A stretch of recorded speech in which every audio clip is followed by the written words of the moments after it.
Bonsoir tout le monde, c'est Antoine, j'espère que vous allez bien. Aujourd'hui, vidéo réaction concernant le match entre Monaco et Lyon, victoire 3-2 des Monégasques face aux Lyonnais.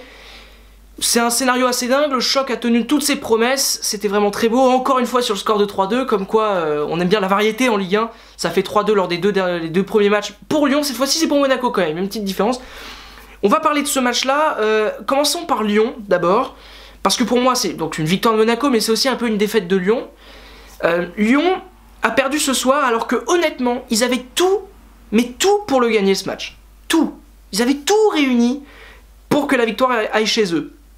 À commencer par ce début de match où il est nul le début de match, il se passe rien, il n'y a pas d'intensité. Lyon comme Monaco s'observe, ça se craint, enfin c'est nul quoi, on s'embête.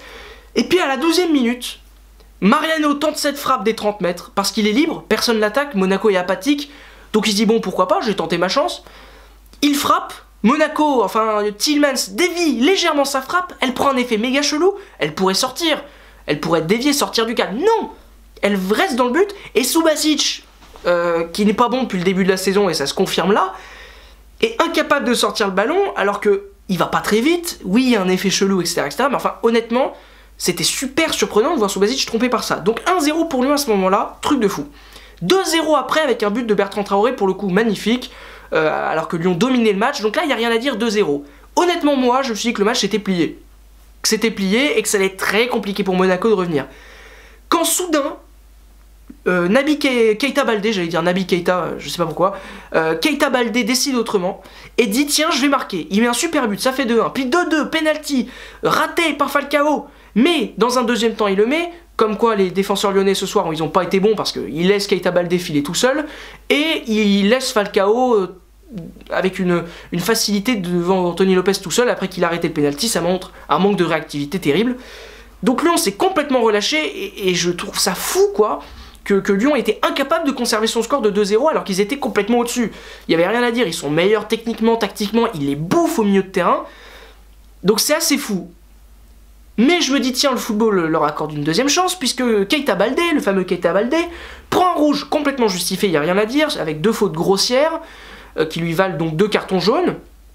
Et à la mi-temps, Lyon rentre au vestiaire, 2 buts partout, à 11 contre 10, avec donc 45 minutes à jouer, en supériorité numérique. En sachant que Monaco, bon, ils sont déjà un peu moins performants et moins impressionnants cette saison que Lyon quand même. Certes, ils sont sur une bonne dynamique, mais ils ont joué en plein milieu de semaine contre Montpellier 2-0 mercredi soir. Ils ont gagné 2-0 en Coupe de la Ligue. Lyon, ils ont eu une semaine pleine. Je vois pas comment c'est possible. Et en deuxième, ils font une deuxième mi-temps horrible, Lyon. Il se passe très peu de trucs, ils ont très peu d'occasions. C'est même Monaco qui a le plus d'occasions, et c'est Monaco qui finit par marquer un but sublime de Ronny Lopez. En plus, face à une équipe qui a donc, en plus d'avoir pris un rouge, perdu 2 de ses joueurs clés quand même. Le gardien Subasic sur blessure, et Falcao. Comment vous faites? Expliquez-moi, je comprends pas ce que vous avez fait. Donc, quand on réfléchit bien, comment c'est possible que Lyon ait perdu ce match-là? Bon, déjà, il y a des problèmes défensifs. Marcelo Morel, ça va plus, c'est plus serein du tout, au niveau des relances, au niveau de l'agressivité. Je sais pas s'ils ont pris les Monégasques de haut, mais c'est un peu l'impression que j'ai eue, tant ils ont eu du mal à mettre de l'engagement et de l'intensité comme ils ont pu le mettre au début de saison, notamment face au PSG. Ensuite, les 2 latéraux n'ont pas été très présents. Ferland Mendy fait une faute pour concéder le penalty en première mi-temps. Kenny Tété a pas fait grand-chose.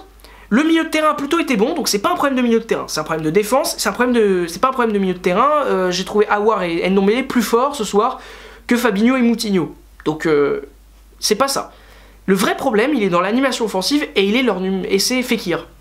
Alors me faites pas dire ce que j'ai pas dit, Fekir est un excellent joueur, je l'adore, c'est le meilleur lyonnais depuis le début de la saison. Mais force est de constater que depuis 2-3 semaines, il est moins bien. Il est moins bon, il est moins précis physiquement, il est moins important dans le jeu, il a moins d'éclairs de génie. Alors, il en a eu un énorme contre Paris. Mais même dans ce match-là où il met un super coup franc, je l'ai pas trouvé bon. Et encore une fois ce soir, il est pas bon. Il est pas bon, objectivement. Celui qui me dit que Fekir a été bon ce soir, il n'a pas vu le même match, ou alors il a vu le match aller et il n'a pas compris que c'était une rediffusion. Parce que lors du match aller, regardez ce que fait Fekir, c'est monstrueux. En plus de son coup franc, il fait un super match. Là, il fait pas un bon match du tout. Et ça explique donc la moins bonne performance de Memphis, Traoré ou Mariano. Mariano ou Traoré qui ont quand même marqué, mais dans le jeu, c'était pas ça, quoi. Donc il y a un vrai problème Fekir. Il faut que physiquement, il se refasse la cerise. C'est-à-dire que tout le monde m'explique que Fekir c'est évidemment mieux que Thauvin, et pour la liste de Deschamps, il doit prendre Fekir évidemment. Alors j'étais d'accord au début de saison, il n'y avait rien à dire. Aujourd'hui, tu me dis, tu prends Thauvin ou Fekir, je prends Thauvin sans aucun souci. Enfin, Thauvin est bien meilleur. Et je dis pas ça parce qu'il a mis un triplé contre Metz. Je dis ça parce qu'il est régulier dans ses performances et qu'il marque des buts, qu'il est important. Donc, et qu'il est en forme physique aussi. Donc ça, c'est important. Et donc Lyon, tous ces facteurs-là font que Lyon a perdu ce soir. Et attention, je veux pas minimiser la performance de Monaco. C'est pas parce que je dis ouais, c'est quand même Lyon qui a un peu perdu le match que Monaco, ils ont pas fait un grand match. Ils ont fait un match fantastique, Monaco, dans la combativité, dans l'engagement. J'ai un peu revu les Monégasques comme ils étaient face à Marseille. J'ai vu certains joueurs se donner autant. Même si voilà, j'ai quand même trouvé Monaco face à Marseille meilleur que ce soir.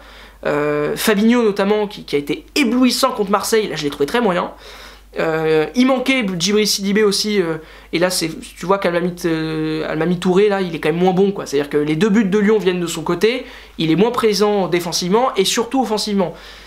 Donc Djibril Sidibé manquait, Falcao, Subasic, je vous l'ai dit, sont blessés, ils ont joué à 10 contre 11 toute la deuxième mi-temps. Mais alors que de valeur de combat, quelle rage de vaincre et quelle performance quoi. Bravo à vous, je suis super content pour vous, c'est bien, c'est une victoire importante. Alors il y a très peu d'enseignements tactiques à prendre de cette victoire parce que même en défense, je vous ai pas trouvé super serein, milieu de terrain a été dominé, en attaque vous avez eu quelques situations de contre, mais où globalement ça courait très vite et après c'était pas exceptionnel si vous voulez. Mais il y a quand même beaucoup d'enseignements, notamment là au niveau de la tête et du mental qui sont super importants. Ce soir c'est les Marseillais qui dansent. Honnêtement, alors pourquoi j'ai dit les Marseillais qui dansent déjà? C'est la première question que vous pourrez se poser. La deuxième question, c'est pourquoi finalement les Marseillais peuvent être contents? Bah parce qu'ils ont déjà joué 2 fois contre Monaco, donc il n'y aura plus de confrontation directe, et ils sont devant, ils ont 1 point d'avance. Donc à moins d'une grosse contre-performance des Marseillais et les Monégasques qui cartonnent, il est fort possible aujourd'hui pour Marseille de terminer devant Monaco. Et Lyon, il y a quand même un match au Vélodrome qui va arriver, et Marseille a 3 points d'avance. Là, ils ont 3 points d'avance, c'est quand même super important. Donc ce match-là au Vélodrome, il faut le cocher, je pense qu'il va être monstrueux. Et donc effectivement, les Marseillais sont très contents, les Lyonnais sont dans une très mauvaise passe, ça fait 2 défaites de suite en Ligue 1. Il va falloir qu'ils se ressaisissent. Monaco, bravo à vous. Voilà, hein.